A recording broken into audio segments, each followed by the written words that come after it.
जय हिंद सभी साथियों को प्यार भरा नमस्कार। मैं आपका होस्ट एंड दोस्त अजय कुमार दिल से जीके भाई अजय सर चैनल पर स्वागत करता हूं।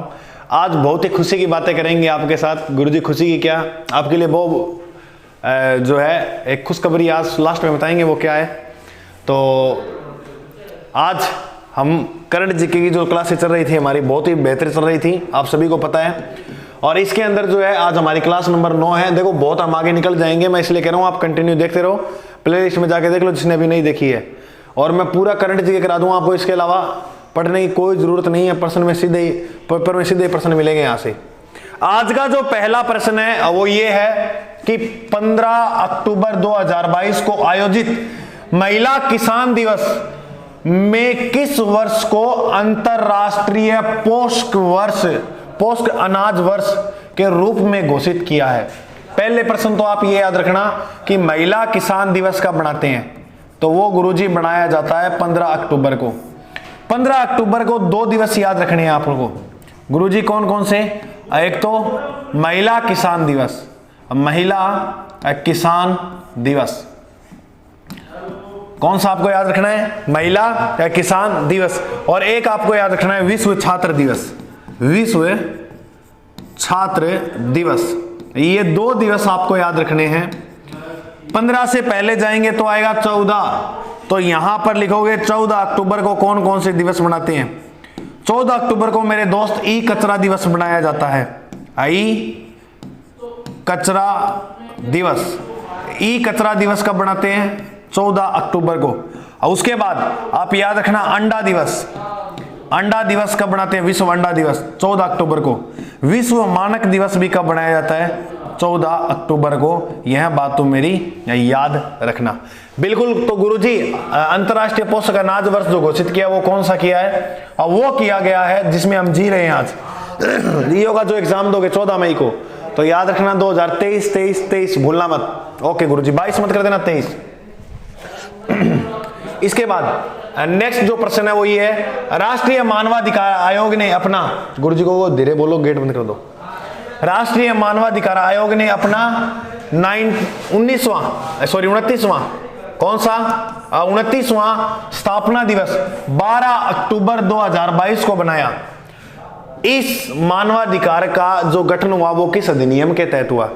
देखो मेरे भाई, इसकी मैं आपको बहुत ही शानदार जानदार बात बताता हूं, ध्यान से सुनना। इसका जो गठन है वो हुआ था 12 अक्टूबर 1993, 12 अक्टूबर 1993। इसका जो राइट उत्तर हो जाएगा वो हो जाएगा मानवाधिकार संरक्षण अधिनियम 1993, जो लागू कब हुआ, 12 अक्टूबर 1993 के अंदर। बिल्कुल समझ में आ गई आपको बात।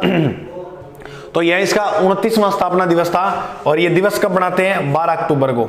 12 अक्टूबर को मानवाधिकार आयोग दिवस बनाया जाता है। आइए नेक्स्ट प्रश्न की ओर। नेक्स्ट प्रश्न जो आपका कह रहा है बातें, वो कह रहा है कि 16 से 18 फरवरी 2023 को आयोजित 14वां कौन सा भाई, 14वां वर्ल्ड स्पाइस कांग्रेस का आयोजन कहां किया गया। ये आयोजन जो है वो किया गया मुंबई महाराष्ट्र के अंदर। महाराष्ट्र की जो राजधानी है वो क्या है, मुंबई। तो मुंबई के अंदर इसका क्या किया गया है, आयोजन। कांग्रेस एक राष्ट्र स्तर की पार्टी है। वर्तमान भारत के अंदर वर्तमान में 9 राष्ट्रीय पार्टी है। कितनी राष्ट्रीय पार्टी है, 9 राष्ट्रीय पार्टी, यानी राष्ट्र पर जो राष्ट्र स्तर की पार्टी वो कितनी, 9। और 9वीं राष्ट्रीय पार्टी का जो दर्जा मिला है वर्तमान में, वो मिला है आम आदमी पार्टी को। आम आदमी जो पार्टी है उसको क्या मिला है, दर्जा 9वीं अंतरराष्ट्रीय पार्टी का। समझ में आ गई। आइए नेक्स्ट प्रश्न की ओर।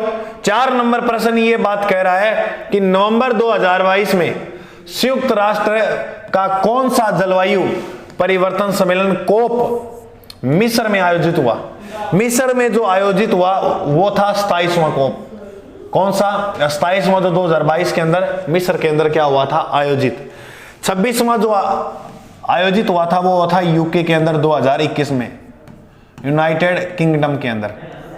और यूके के जो प्रधानमंत्री हैं वर्तमान के अंदर, वो कौन है, आप सभी जानते हो, उनका नाम है ऋषि भारतवंशी ऋषि सुनक। ठीक है। उसके बाद 5 नंबर का जो प्रश्न वो है आपके सामने कि श्रीनगर में आयोजित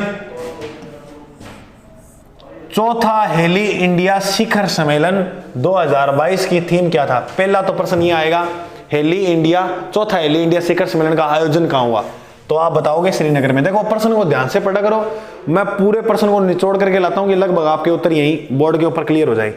तो इसकी जो थीम थी वो क्या थी, इसकी थीम थी helicopter for last mile connectivity. तो इसका जो राइट उत्तर होगा वो हो जाएगा ए ऑप्शन।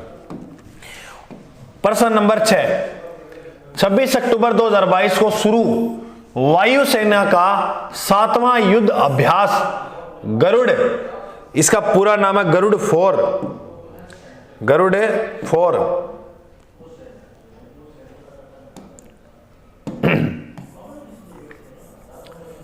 इसका नाम क्या है दोस्त, इसका नाम है गरुड़, सॉरी 4 नहीं 6 7, गरुड़ 7। और गरुड़ 7 की अगर मैं आपको बात बताऊं तो ये किन 2 देशों के मध्य हुआ है। गरुड़ 7 जो है वह भारत और फ्रांस के मध्य हुआ है। और इस गरुड़ 7 का जो आयोजन है, गरुड़ 7 का जो आयोजन है वह राजस्थान में हुआ। कहां पर हुआ, राजस्थान। राजस्थान का सूर्य नगरी के नाम से फेमस जिला जिसका नाम है जोधपुर।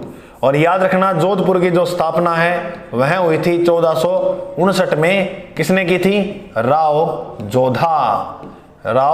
जोधा ने। क्लियर, बिल्कुल गुरुजी। आइए नेक्स्ट प्रश्न की ओर। तो याद रखना आप गरुड़ 7 जो है वो जोधपुर के अंदर आयोजित हुआ था।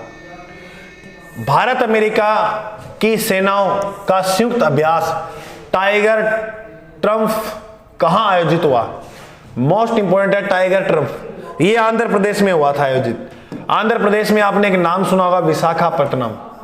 तो विशाखापट्टनम के अंदर इसका क्या हुआ था, टाइगर ट्रम्प का आयोजन। ये जो टाइगर ट्रम्प है किन 2 देशों के मध्य है, इंडिया और अमेरिका के मध्य। क्लियर, बिल्कुल गुरुजी। आइए नेक्स्ट प्रश्न की ओर।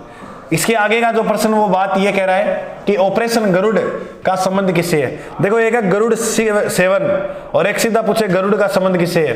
तो इसका जो राइट उत्तर हो जाएगा अब वो मेरे दोस्त हो जाएगा ड्रग तस्करी। ऑपरेशन गरुड़ का संबंध जो है वो किससे है, वो है ड्रग तस्करी से। ये बात जो है वो आप जहन में रखना और याद रखना अच्छी तरीके से।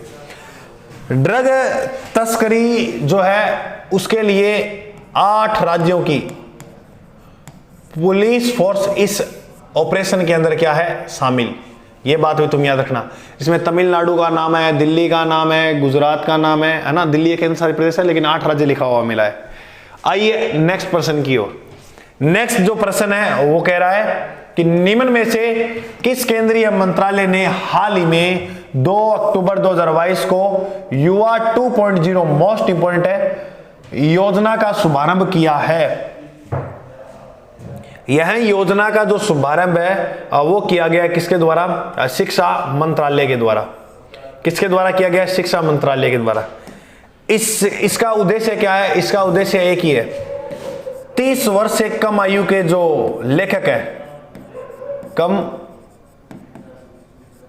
आयु के लेखक, उनको प्रशिक्षण देना। क्या देना, प्रशिक्षण। और 0.1 की बात करूं तो वो लॉन्च कर दी गई थी 2021 में और ये लॉन्च किया 2022 में 2 अक्टूबर के दिन।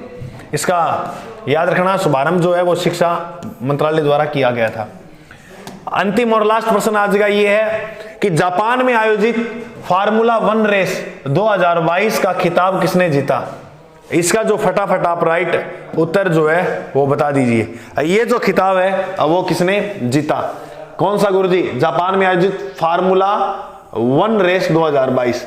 तो इसका जो खिताब जीता है वो जीता है मैक्स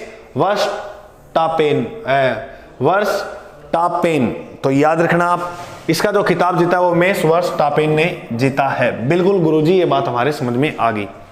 नेक्स्ट प्रश्न ये है कि हमारी ये जो करंट जीके की क्लासें चल रही हैं, इसकी जो पीडीएफ है वो प्राप्त करने के लिए आप हमारे टेलीग्राम चैनल से जुड़ सकते हो।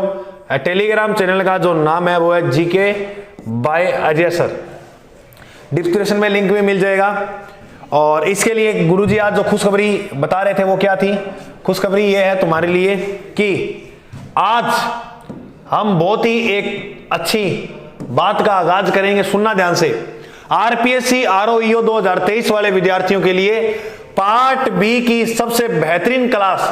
पेपर में यहां से सीधे प्रश्न, और ये जो प्रश्न होंगे इनकी संख्या होगी 300 मेरे पास महत्वपूर्ण प्रश्न है, जिसपे ऐसे मान लो कि मैं बहुत ज्यादा मेहनत कर चुका हूं 300 प्रश्नों पे, इनकी पूरी व्याख्या सहित 300 प्रश्न के अंदर आपकी योजनाएं, नगर पालिका कार्य संचालन वगैरह जो भी टॉपिक है सारा बी पार्ट हमने इसमें टारगेट लिया है 40 में से 36 प्लस नंबरों का। और देखो आपका एग्जाम हो जाएगा, उसके बाद मैं आपको स्क्रीनशॉट भी यहां से दिखा दूंगा। बिल्कुल पूरी जी और ताकत और मेहनत के साथ हमारे इस क्लास के साथ जुड़िएगा। आपको बताया जाता है कि किसी चीज को शिद्दत से चाहें तो पूरी कायनात उसे आपका बनाने में लग जाती है। तो बिल्कुल हम इस ईओ भर्ती को शिद्दत से चाहेंगे, पूरी कायनात उसे आपके कदमों में लाने के लिए मजबूर कर देगी। तो दोस्तों मिलते हैं, अपनी ये क्लासें जो है वो परसों से शुरू हो जाएगी कंटिन्यू, और GK by Ajay sir channel YouTube पर ये क्लासें उपलब्ध होंगी। मिलते हैं अपने अगले भाग में, आज के लिए जय हिंद।